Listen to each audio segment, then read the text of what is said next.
CUT aspirants, क्या आप सभी को पता भी है कि आपकी बोर्ड्स की परसेंटेज आपकी यूनिवर्सिटी एडमिशन के टाइम भी यूज करी जाती है? थोड़ा सा शॉक लगा होगा। अभी और भी अपडेट्स आपको देनी बाकी हैं कि क्या कंपलसरी क्वेश्चंस सीयूटी में रहेंगे या हटा दिए गए हैं। साथ ही साथ क्या आपका डिलीटेड सिलेबस भी सीयूटी में आएगा नहीं आएगा। अपार आईडी सीयूटी के लिए मैंडेटरी हो चुकी है या नहीं हुई है। और साथ ही साथ कितने क्वेश्चन भैया हमारे पेपर में आएंगे, 50 या 40। इन सभी इंफॉर्मेशन से रिलेटेड कई सारी लेटेस्ट अपडेट आई हैं जो इस वीडियो में मैं आपको बताने वाला हूं। बहुत इंपॉर्टेंट वीडियो है, 2x पर देखना बट एंड तक देखना सो दैट आपके ये सभी इंपॉर्टेंट डाउट्स इस एक वीडियो में क्लियर हो जाएं। नाउ आधे बच्चे तो इस चीज को लेके परेशान हो जाएंगे कि भैया ये क्या कह दिया आपने, बोर्ड्स की परसेंटेज भी यूज करी जाएगी हमें एडमिशन लेने के लिए? तो आंसर है बिल्कुल जी हां, यूज करी जाएगी। आपकी क्लास 12 की परसेंटेज अब कैसे यूज करी जाएगी? टाई ब्रेकर के टाइम। भैया ये क्या होता है, ये बताने से पहले मैं आप सभी को सचेत करना चाहूंगा कि गाइस ऐसी गलती मत करना कि आप सभी का बोर्ड एग्जामिनेशन चल रहा है तो आप सभी बोर्ड एग्जाम पर फोकस करने की बजाय 100% सीयूटी पर फोकस कर रहे हो, ये सोच के कि भैया सीयूटी से ही तो मेरा एडमिशन होगा आगे चल के यूनिवर्सिटी में, बोर्ड में अगर मेरी 60-70% भी आ गई तो काम चल जाएगा। ऐसी गलती मत करना, अदरवाइज यहां पर पहुंच के आपके लिए प्रॉब्लम हो जाएगी। क्या है ये टाई ब्रेकर प्रोसेस? देखो गाइस, कई बार ऐसी सिचुएशंस क्रिएट हो जाती हैं जहां पर आखिर में जाके एक सीट बचती है और उस एक सीट के ऊपर दो बच्चों का कंपटीशन चल रहा है जिसमें दोनों स्टूडेंट्स की कैटेगरी बिल्कुल सेम है और सीयूटी स्कोर भी बिल्कुल सेम आ गया है। तो अब ऐसी सिचुएशन में किसको ये सीट मिलेगी, ये फैसला करने के लिए आपकी बोर्ड्स की परसेंटेज का यूज किया जाता है। अब अगर आप में से किसी ने बोर्ड्स पे कम फोकस किया, आपके 70% आए, दूसरे के 90% आ गए, सीट किसको मिलेगी? इस बच्चे को मिल जाएगी।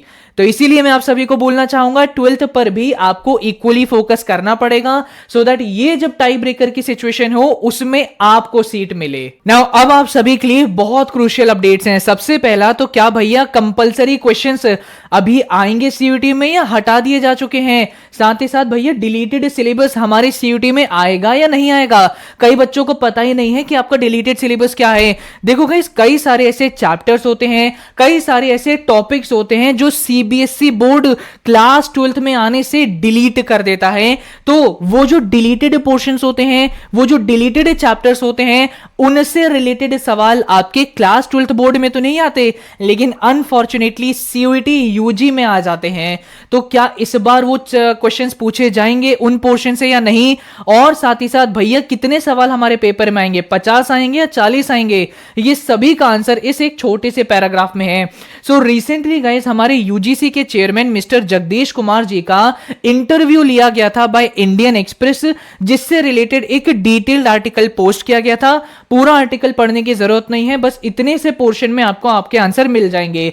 अगर आप ये पढ़ेंगे तो इसमें लिखा गया है कि all the questions will be compulsory. पहले क्वेश्चन का आंसर आपको मिल गया कि जनाब कोई फायदा नहीं हुआ फीडबैक फॉर्म भरने का, कंपलसरी क्वेश्चंस आएंगे। साथ ही साथ कौन सा सिलेबस होगा, क्या क्लास 12 का सिलेबस होएगा? नहीं, एनसीईआरटी सिलेबस से बेस्ड आपके क्वेश्चंस आएंगे। मतलब डिलीटेड चैप्टर से, डिलीटेड पोर्शन से रिलेटेड भी सवाल आएंगे और साथ ही साथ नेगेटिव मार्किंग रहेगी। एंड आपका पेपर 250 मार्क्स का होगा। मतलब एक क्वेश्चन 5 नंबर का होता है, 250 divided by 5 equals to 50 questions. तो 50 क्वेश्चंस अब आपके लिए कंपलसरी हैं। आगे बढ़ने से पहले आप सभी के लिए एक बड़ी खुशखबरी। देखो गाइस, आगे चल के ना जब एप्लीकेशन फॉर्म रिलीज होएगा आपको बहुत डाउट्स आएंगे कि भाई यहां क्या फिल करें, वहां क्या फिल करें। बहुत क्रिटिकल टाइम होता है, आप बहुत जगहों पर कमेंट करते हैं लेकिन कहीं आपको रिप्लाई नहीं मिलता है। इसी सिचुएशन को डील करने के लिए मैं आपको एक नया फीचर प्रोवाइड करूंगा, which is post your doubts and get your answer with in 24 hours. ये फीचर किसी और चैनल पर आपको प्रोवाइड नहीं होता और पिछले साल मैंने 1000 से भी ज्यादा बच्चों को हेल्प करी थी और इस बार तो और भी मेरी टीम है जो आपको हेल्प करेगी। नाउ ये फीचर सिर्फ उन्हीं बच्चों के लिए इनेबल होगा जो हमारे सब्सक्राइबर्स हैं, जिन्होंने पहले सब्सक्राइब कर लिया था, जो इस वीडियो के बाद सब्सक्राइब कर लेंगे, आपके लिए ये फीचर इनेबल हो जाएगा। मतलब जब आप एप्लीकेशन फॉर्म के टाइम कमेंट करेंगे, डाउट पोस्ट करेंगे, मेरे यूट्यूब स्टूडियो सेक्शन में टॉप पर आपके ही डाउट्स आएंगे, तो जल्दी प्रायोरिटी बेसिस पर आपके डाउट्स को आंसर कर दिया जाएगा। और साथ ही साथ अगर आपको यूजी रिलेटेड टाइमली अपडेट्स चाहिए कि भैया डॉक्यूमेंट की क्या लिस्ट है, एप्लीकेशन फॉर्म कब आउट होगा, ऑथेंटिक अपडेट्स चाहिए, तो ये चैनल सब्सक्राइब करके आराम से बैठ जाओ, कोई टेंशन लेने की जरूरत नहीं। नाउ अगली अपडेट है अपार आईडी से रिलेटेड। ये अपार आईडी भैया कहां से नाम शुरू हो गया, नीट का जो एग्जामिनेशन है वहां पर अपार आईडी मांगी जा रही है, इसीलिए हर एक सीयूटी चैनल भी अपार आईडी से रिलेटेड वीडियोस बनाने लगे। अब मेरे से कई बच्चे पूछने लगे कि क्या भैया अपार आईडी सीयूटी में मैंडेटरी है, इससे रिलेटेड कोई अपडेट अभी तक सीयूटी, एनटीए, यूजीसी किसी ने रिलीज नहीं करी है। और साथ ही साथ आपको अपडेट दे देता हूं, नीट में भी अब अपार आईडी मैंडेटरी नहीं है। अपार आईडी है तो भर दो, नहीं है तो कोई जरूरत नहीं है। बट मैं आप सभी को सजेस्ट करूंगा कि अपार आईडी निकाल लो। सीयूटी फॉर्म का कुछ पता नहीं, एनटीए का पता नहीं, मे भी आप सभी से अपार आईडी मांग ली जाए ना। भैया क्या बहुत बड़ा डिफिकल्ट प्रोसेस है? कोई डिफिकल्ट प्रोसेस नहीं है। बात यह है कि आप सभी थोड़े से आलसी हो, इसलिए आप ट्यूटोरियल्स नहीं देख रहे कैसे अपार आईडी बनवाई जाती है। बट कोई टेंशन नहीं, मैं बता देता हूं कैसे निकालनी है। सबसे पहले अपने प्ले स्टोर या ऐप स्टोर पर जाके डिजी लॉकर का ऐप डाउनलोड करो। जब आप डाउनलोड करोगे वहां पर लॉगिन में आपसे आधार नंबर मांगा जाएगा और जो भी लिंक्ड आपका मोबाइल नंबर है उस पर ओटीपी आएगा। वो ओटीपी जैसे ही आप डाल देंगे तो इस तरीके से आपका एप्लीकेशन ओपन अप हो जाएगा। फिर यहां पर आपका ये जो सर्च ऑप्शन है इस पर क्लिक करना। ऐसे क्लिक करने के बाद इस तरीके का इंटरफेस ओपन होएगा। सिंपली आपको सर्च बार में अपार लिख देना है, नीचे इस तरीके से अपेयर होएगा, इस पर क्लिक कर देना और ये छोटा सा फॉर्म आपको फिल करना पड़ेगा। अपना नेम डालना, डीओबी डालना, जेंडर डालना, आइडेंटिटी टाइप डाल देना, उसका नंबर डाल देना, आप अपना एडमिशन ईयर डाल देना and at the end gate document पर क्लिक कर देना। बस आप सभी का काम हो गया। आपका अपार आईडी जो भी है पूरा जनरेट हो जाएगा। इसका प्रिंट लेके अपने पास रख लेना।